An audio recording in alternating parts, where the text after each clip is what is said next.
Hi, welcome to പഠിക്കാം രസിക്കാം YouTube channel. ഒരു സംഖ്യയെ എങ്ങനെ 25 കൊണ്ട് എളുപ്പത്തിൽ മൾട്ടിപ്ലൈ ചെയ്യാമെന്നാണ് ഗുണിക്കാം എന്നാണ് ഈ വീഡിയോയിൽ പറയുന്നത്. ചിലവർക്ക് അറിയുന്നവരുണ്ടായിരിക്കും, അപ്പോൾ അറിയാത്തവർ ശ്രദ്ധിക്കുക കേട്ടോ. മൾട്ടിപ്ലിക്കേഷൻ ബൈ 25, ഒരു സംഖ്യയെ 25 കൊണ്ട് എങ്ങനെ ഗുണിക്കാം. നമുക്ക് ചെറിയ സംഖ്യകളൊക്കെ ഗുണനം എന്ന് പറയുന്നത് ചെറിയ സംഖ്യകളൊക്കെ ഗുണിക്കുമ്പോൾ നമുക്ക് എളുപ്പമല്ല. ഇപ്പോൾ ഒരു 25x12 അല്ലെങ്കിൽ 25x13 അങ്ങനെ 2 ഡിജിറ്റ് സംഖ്യകളൊക്കെ ഗുണിക്കാൻ നമുക്ക് എളുപ്പമാണ്. പക്ഷേ സംഖ്യകൾ വലുതാകും തോറും, ഇപ്പോൾ ഉദാഹരണം പറഞ്ഞിട്ടുണ്ടെങ്കിൽ 1,25,825 ഇൻറ്റു 25, അപ്പോൾ അങ്ങനെയൊക്കെ ചെയ്യുമ്പോൾ നമുക്ക് കുറച്ച് ടൈം പിടിക്കുമല്ലേ.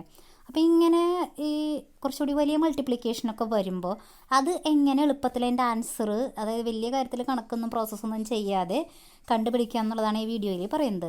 അപ്പോൾ ഇതിൽ നമുക്ക് ചെയ്യുമ്പോൾ പറയാനുള്ളത്, പ്രാക്ടീസ് ചെയ്താലാണ് അതിൻ്റെ സ്പീഡ് കൂടുള്ളൂ കേട്ടോ പല കാര്യങ്ങളും. അല്ലാതെ നമ്മളത് വെറുതെ മനസ്സിലാക്കിയിരുന്നുകൊണ്ട് കാര്യമില്ല. പ്രാക്ടീസ് ചെയ്യുമ്പോൾ അത് ഓട്ടോമാറ്റിക്കലി കുറച്ച് കണക്ക് ചെയ്ത് കഴിയുമ്പോൾ നമുക്കത് മനപ്പാടായിക്കോളും.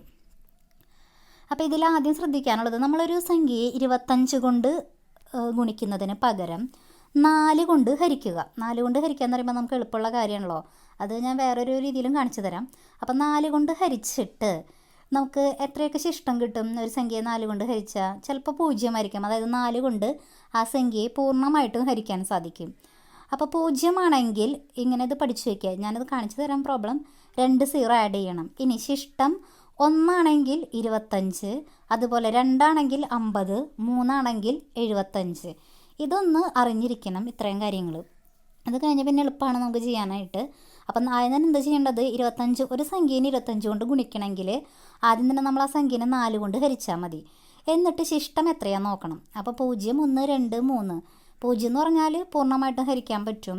അപ്പം നമ്മൾ 2 0 ആഡ് ചെയ്യണം. അത് ഞാൻ കാണിച്ചു തരാം എങ്ങനെയാണ്. പിന്നെ ശിഷ്ടം 1 ആണെങ്കിൽ 25, 2 ആണെങ്കിൽ 50, 3 ആണെങ്കിൽ 75. ഇത്രയും ഒന്ന് ഓർത്ത് വയ്ക്കുക. ഇനി ഇത് കാണിച്ചു തരാം എങ്ങനെ ചെയ്യേണ്ടതെന്ന്. ഇപ്പോൾ 12 ആണെന്ന് വിചാരിക്കുക.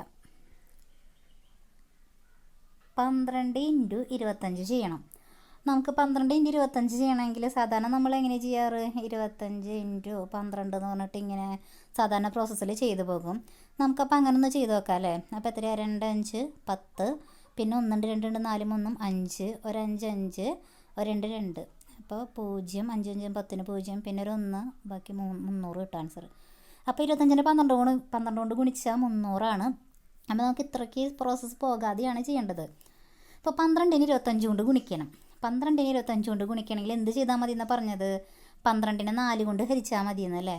12നെ 4 കൊണ്ട് ഹരിക്കാൻ എന്തായാലും എല്ലാവർക്കും അറിയുന്നതാണല്ലോ. 12ൽ എത്ര 4 ഉണ്ട്, 3 അല്ലേ. അപ്പോൾ അത്രയും ഉത്തരം നമുക്ക് 3 ആണ്. അതായത് 12നെ 4 കൊണ്ട് ഹരിച്ചാൽ എന്ത് വരുന്നില്ല, ശിഷ്ടം വരുന്നില്ല. അപ്പോൾ അതാണ് നമ്മൾ ഫസ്റ്റത്തെ കേസ് പറഞ്ഞ റിമൈൻഡർ 0, ശിഷ്ടം 0 അല്ലേ. 12നെ പൂർണ്ണമായിട്ട് 4 കൊണ്ട് ഹരിക്കാം.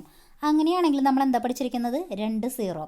അതായത് ആൻസറിൻ്റെ കൂടെ 2 0 ആഡ് ചെയ്യുക. അപ്പോൾ നമ്മുടെ ഉത്തരമായില്ലേ 300. കണ്ട, ഇത് തന്നെയല്ലേ നമ്മൾ ഇവിടെ ചെയ്തപ്പോഴും കിട്ടിയത്. കണ്ട, സെയിം ആൻസർ തന്നെയല്ലേ.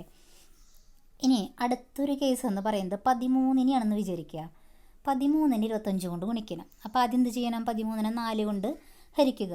13നെ നമുക്കറിയാം 4 കൊണ്ട് ഹരിച്ചാൽ 3 4 12, ബാക്കി ഒരു 1 ശിഷ്ടം വരുന്നുണ്ട് കേട്ടോ. അപ്പോൾ ആൻസർ എത്രയാണ്, അതായത് 13നെ 4 കൊണ്ട് ഹരിച്ചിട്ടുണ്ടെങ്കിൽ നമുക്ക് 3 ആണ് ആൻസർ കിട്ടുക. അതായത് 12 വരെയല്ലേ പോവുള്ളൂ. 3 4 12, പിന്നെ ഒരു 1 ശിഷ്ടം വരുന്നുണ്ട്. അപ്പോൾ 1 ശിഷ്ടം വന്നാൽ നമ്മൾ എന്താ പഠിച്ചിരിക്കുന്നത്, 25 ആഡ് ചെയ്യാനല്ലേ. അപ്പോൾ ഇവിടെ എത്ര ചേർക്കുക, 325 ആഡ് ചെയ്യുക ആൻസറിൻ്റെ കൂടെ. അപ്പോൾ ഇതാണ് നമ്മളുടെ ആൻസർ എന്ന് പറയുന്നത്. 13നെ 25 കൊണ്ട് ഗുണിച്ചിട്ടുണ്ടെങ്കിൽ 325 ആൻസർ കിട്ടും. ഇനി 14നെ ഒന്ന് ഗുണിച്ച് നോക്കാം. 14 × 25.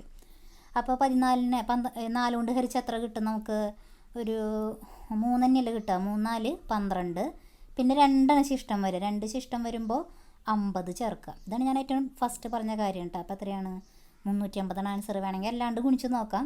350 ആൻസർ. ഇനി 15നെ ഗുണിച്ച് നോക്കാം. 15നെ 25 കൊണ്ട് ഗുണിക്കുമ്പോൾ, അതായത് 15നെ ആദ്യം 4 കൊണ്ട് ഹരിക്കണം. 4 കൊണ്ട് ഹരിച്ചിട്ടുണ്ടെങ്കിൽ എത്രയാണ്, 3 തന്നെയാണ് ആൻസർ കിട്ടുക. കാരണം 3 4 12, പിന്നെ 13 14 15, 3 ശിഷ്ടം വരും അല്ലേ. 3 ശിഷ്ടം വന്നാൽ എത്ര ചേർക്കാനാണ് പറഞ്ഞേക്കിന്, 75. അപ്പോൾ എത്ര ആൻസർ, 75. ഇനി 16നെ 25 കൊണ്ട് ഗുണിച്ചിട്ടുണ്ടെങ്കിൽ, 16ൽ നമുക്കറിയാം 16 ആയതിനെ 4 കൊണ്ട് ഹരിക്കണം. 4 × 4 16 ആണ്. അപ്പം 4 ഹരിക്കുമ്പോൾ കിട്ടുന്ന ആൻസർ ശിഷ്ടം 0 ആയതുകൊണ്ട് നമ്മൾ എത്ര ചേർത്താൽ മതി? 2 0 ചേർത്താൽ മതി. അപ്പോൾ എത്രയാണ് ആൻസർ? 400. ഇനി കുറച്ചുകൂടി ഒരു വലിയ കുറച്ചൊരു 64 ഇൻറ്റു 25 ചെയ്യണം. 64-ന് അതാണ് നമ്മൾ സാധാരണ 60 ഹരിക്കണമല്ലോ എന്തായാലും 4 കൊണ്ട്. അപ്പോൾ ഇങ്ങനെ ഇട്ട് ഹരിച്ച് നോക്കേണ്ട ആവശ്യമില്ല 64-നെ. അങ്ങനെയാണെങ്കിൽ പിന്നെ നമുക്ക് ഈ പ്രോസസ്സ് കൊണ്ടുള്ളൊരു കാര്യമില്ലല്ലോ, എളുപ്പത്തിൽ ചെയ്യാനല്ലേ ഈ മെത്തേഡ്.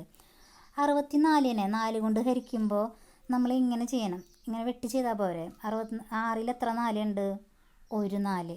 പിന്നെ ബാക്കി എത്ര? ബാക്കിൻ്റെ 2 ഉള്ളത്. 2 4 24. അപ്പോൾ എത്രയാണ് ആൻസർ? 6 4 24. അപ്പോൾ 16 4 കൊണ്ട് ഹരിക്കുമ്പോൾ കിട്ടുന്ന ഉത്തരം. 64-നെ 4 കൊണ്ട് ഹരിക്കുമ്പോൾ നമുക്ക് 16 കിട്ടും. ഇനി 16 പൂർണ്ണമായിട്ടും പോയില്ലേ, ശിഷ്ടമൊന്നും ഇല്ലാത്തത് കൊണ്ട് നമുക്ക് എത്ര ചേർത്താൽ മതി? 2 0 ചേർക്കുക. അപ്പോൾ 1600 ഉത്തരം. ഇനി 65 ആണെങ്കിലോ, 65 ഇൻറ്റു 25. അപ്പോൾ 65-ന് ആദ്യം തന്നെ എന്തുകൊണ്ട് ഹരിക്കണം? 4 കൊണ്ട്.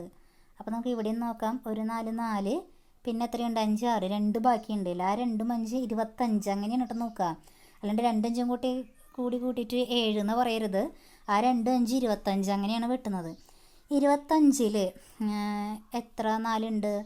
6 4 24. ബാക്കി ഒരു 1 ശിഷ്ടമുണ്ടല്ലോ. 25 അല്ല ശരിക്കും കിട്ടണ്ട, പക്ഷേ 24 വരെ അല്ലേ കിട്ടിയിട്ടുള്ളൂ. അപ്പോൾ എത്രയാണ് റിമൈൻഡർ വരുന്നത്? 1. ആൻസർ എത്രയാണ്? 65-ന് 4 കൊണ്ട് ഹരിച്ച 16. ശിഷ്ടം 1 ആയിട്ടുണ്ടെങ്കിൽ നമ്മൾ എത്ര ചേർക്കാനാണ് പറഞ്ഞിരിക്കുന്നത്? 25. അപ്പോൾ എത്രയാണ് ഉത്തരം? 1625. ഇനി കുറച്ചും കൂടി ഒരു വലിയ സംഖ്യ എടുക്കാം. 248 ഇൻറ്റു 25. ഇങ്ങനെയുള്ള സംഖ്യകളൊക്കെ വരുമ്പോഴാണ് കുറച്ചുകൂടി നമുക്ക് ഈ മെത്തേഡ് എളുപ്പമായിട്ട് തോന്നാം. ഇനി ഇതിൽ ആദ്യം തന്നെ 248-നെ 4 കൊണ്ട് ഹരിക്കണം. 2-നെ നമുക്ക് 4 കൊണ്ട് ഹരിക്കാൻ പറ്റില്ല. അപ്പോൾ 24 എടുത്തു. 24-ൽ എത്ര 4 ഉണ്ട്? 6 അല്ലേ. 6 4 24. ഇനി 8-ലോ 2 വട്ടം. അപ്പോൾ 2 4 8. അതും പൂർണ്ണമായിട്ടും ശിഷ്ടമില്ല, 0 അപ്പോൾ അതുകൊണ്ട് നമ്മളിവിടെ 2 0 ചേർത്തു. ആൻസറിൻ്റെ കൂടെ 6200 ഉത്തരം. അപ്പോൾ ഇത്രയാണ് ഇന്നത്തെ വീഡിയോയിൽ പറയാനുള്ളത്. ഡൗട്ട് എന്തെങ്കിലും ഉണ്ടെങ്കിൽ കമൻറ്റ് ചെയ്യാം കേട്ടോ. Okay, thank you.